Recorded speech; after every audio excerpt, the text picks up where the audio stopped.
부동산 경매를 보다 보면 어떤 권리관계라든지 어떤 입지적인 측면 이런 부분도 분명히 봐야 되는 부분도 있지만 권리관계라든지 입지적인 측면을 자신에게 좀 유리하게 돌려놓는 사람과 돌려놓지 못하는 사람의 차이가 좀 느껴질 때가 있더라고. 그렇죠. 오늘은 우리 올패스 회원이 낙찰받은 물건인데 이분은 이 물건에 대해서 걱정을 많이 하시더라고. 그런데 제가 보는 입장에서는 그렇게 걱정해야 될 만한 문제가 아니기 때문에 이 영상을 통해서 왜 걱정을 해야 될 필요가 없는지 그것을 한번 설명해 드리려고. 자, 오늘은 어떤 물건인지 같이 화면을 보도록 하겠습니다. 인천지방법원 사건이고요. 2022 타경 531365 인천광역시 강화군 부르면 덕성리에 있는 대지입니다. 대지이고요. 지분 토지네요. 지분 104평. 그리고 감정가가 1억 600에서 시작을 해서 3번 정도 유찰을 했네요. 34%까지 떨어졌고요. 그 중에서 3,916만 5천 원 정도의 낙찰을 받았습니다. 자, 대지이고요. 계획관리 지역이네요. 그리고 주거 나지로 사용하고 있고 남측으로 2m 포장도로에 접하고 있음 이렇게 나와 있습니다. 사진을 보니까 대지이긴 한데 건축물은 없는 것처럼 보이고요. 이 도로하고 딱 붙어 있지는 않은 것 같아요. 근데 이쪽에 인근에 있는 대지입니다. 전으로 만약에 되어 있다라고 하면 지목 변경을 통해서 어떤 대지로서의 활용도를 높일 수는 있지만 원래가 대지기 때문에 건축물을 올리는 것은 차후에 생각해 볼 수 있는 문제지만 이 물건의 가장 큰 문제는 지분이야. 그렇죠. 일단 지분이라 소유권 행사를 온전하게 할 수 없는 단점이 있는 거죠. 지금 공유자가 5명인데 5명 중에 4명의 지분을 가져오는 셈이거든. 보통 이런 경우가 굉장히 드물어. 그렇죠. 보통 소수 지분이 나오는데 5분의 1 또는 5분의 2 이런 식으로 지분이 나오거나 아니면 전체 지분의 부모 지분, 자식 지분 이렇게 나눠지기 때문에 지분권이 어떻게 되는 거에 대한 비율을 꼭 봐야 되는데 이것은 아마 거의 형제간이 아닌가 싶기도 하고 뭐 또 다른 사람의 투자 물건이 될 수도 있다라고 판단하는데 일단 5분의 1씩 5명이 가지고 있어. 등기를 보면 이렇게 5분이 같이 공유를 하고 있는 상태이고요. 형제라고 하기에는 좀 촘촘하죠, 이 연령대가 성이 다 달라. 성도 좀 다르고요. 이런 상태에서 각각 5분의 1씩 지분을 갖고 있고요. 사는 것도 조금 다르네요, 서로. 그렇지. 지금 이 상황이 되면 물건의 활용도를 쓰냐 마냐 그것보다는 소유권을 어떻게 내가 가져오느냐 아니면 상대방에게 넘기느냐 이 차이가 항상 문제가 되는데 이 물건을 어떻게 봐?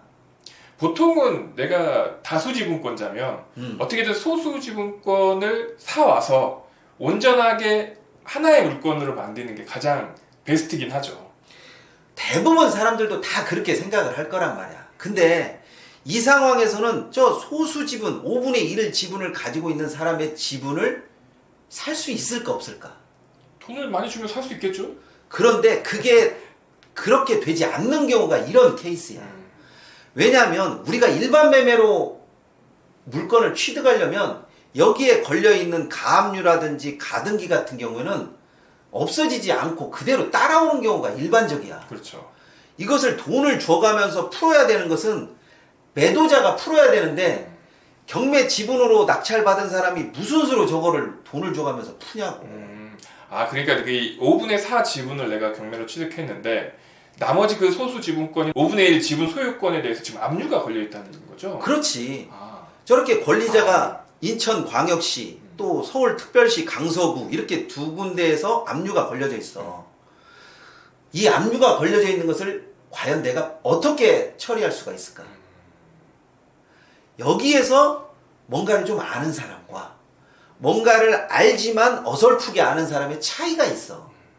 자, 뭔가를 좀 아는 사람은 저 상태를 그대로 놔두면 지자체에서 분명히 가압류가 아니라 본압류로 실행을 시키겠구나. 우리가 여기에서 본압류를 실행을 시킨다라고 하는 것은 공매야, 경매야? 공매죠. 당연히 공매로 나오게 되면 내가 5분의 4를 가지고 있었기 때문에 공매가 실행될 쯤에는 공유자 우선 매수를 사용할 수가 있다는 거죠. 그렇죠. 대부분 이런 지분 경매에서 공유자 우선 매수를 활용하는 사람이 드물어. 그런데 어떤 기회가 왔을 때 이 공유자 우선 매수를 활용하는 사람과 공유자 우선 매수 때문에 못 들어가는 사람, 또는 공유자 우선 매수가 들어올 걸 예상해서 아예 입찰을 포기하는 사람, 이렇게 나눠진단 말이야. 이렇게 나눠지는 상황에서 누가 더 정보를 더 활용하느냐, 이런 부분을 따지고 놓고 보면 이것을 조금 이해하고 배운 사람, 또 뭔가에 대한 경험력이 있는 사람, 이런 사람들이 월등하게 낫다라는 이야기야. 그러면 이 물건을 낙찰받은 낙찰자는 그냥 가만히 있으면 되겠네요. 뭐 소송을 하거나 그럴 필요도 없고. 당연히 가만히 있어야지. 여기서 괜히 공유자 찾아가서 네 지분 나한테 팔어라, 내 지분 사가라, 이런 이야기를 할 필요가 없지. 왜냐하면 가만히 놔둬도 쓰러져 가는 사람을 굳이 내가 저 사람의 등기 세탁까지 내가 돈으로 메꾸면서까지 할 필요가 없다는 얘기지. 그러면 혹시 지금 이 압류 걸려있는 이 부분 걸려있는 지도 좀 됐잖아요. 10년이 넘었는데 혹시 여기 권리자, 강서구하고 인천광역시 공매 담당하는 사람들한테 빨리 해달라 뭐 이런 식으로도 내가 가능한가요? 그런 경우는 가능해. 그런 경우는 가능하지만 그것을 반드시 이 사람들이 따라야 한다라는 그쵸. 그런 것은 없지. 그렇지만 이 사람들도 계속 압류가 걸려있는 상황에서 이자를 높일 필요가 없기 때문에 아마 일정 기간이 지나고 나면 저기를 공매처분 할 거야.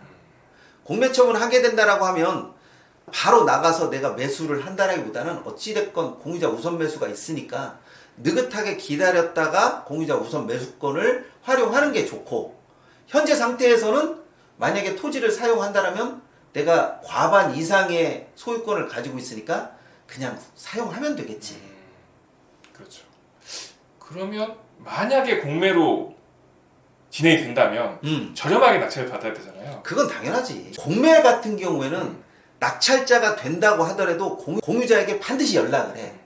우선 매수를 활용하는 게 어떻습니까? 우선 매수를 활용해 주세요 라고 하는 그런 부분이 크기 때문에 굳이 경매처럼 입찰장에 가서 혹은 전자로 내가 일찌감치 공유자 우선 매수 신청을 할 필요는 없지. 말 그대로 여기서도 5분의 4를 쥐고 있기 때문에 5분의 1은 소수 지분이잖아. 소수 지분을 가지고 있는 것으로 완전한 취득을 이룰 수는 있지만 이것 자체만을 놓고 골머리를 썩힐 필요는 없다는 거야. 그렇죠. 그리고 이것을 굳이 나서서 저 길 앞쪽까지 토지를 매수하니 많이 할 필요도 없어. 왜냐하면 저기가 대지기 때문에, 그리고 또 이분이 출구 전략을 짤 때 정 안 되면 저쪽에다가 건물을 지어서 내가 활용하겠다라고 그런 출구 전략을 짜시더라고.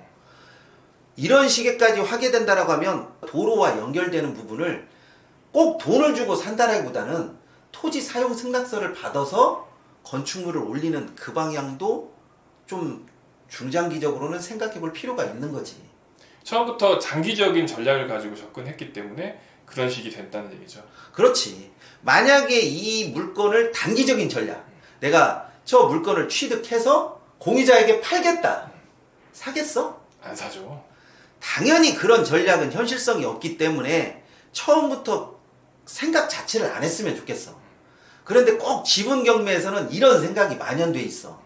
내가 저렴하게 사면 공유자가 비싸게 사줄 것이다.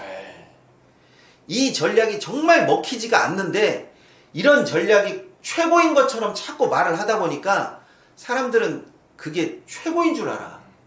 그래서 이런 지분 경매는 단기적인 전략도 꼭 필요하지만 안 됐을 경우에는 중장기 전략을 가지고 내가 활용도를 높이는 방향도 꼭 한번 설정해 보시기 바랍니다. 네, 이번 시간은 여기까지 하도록 하겠습니다. 감사합니다.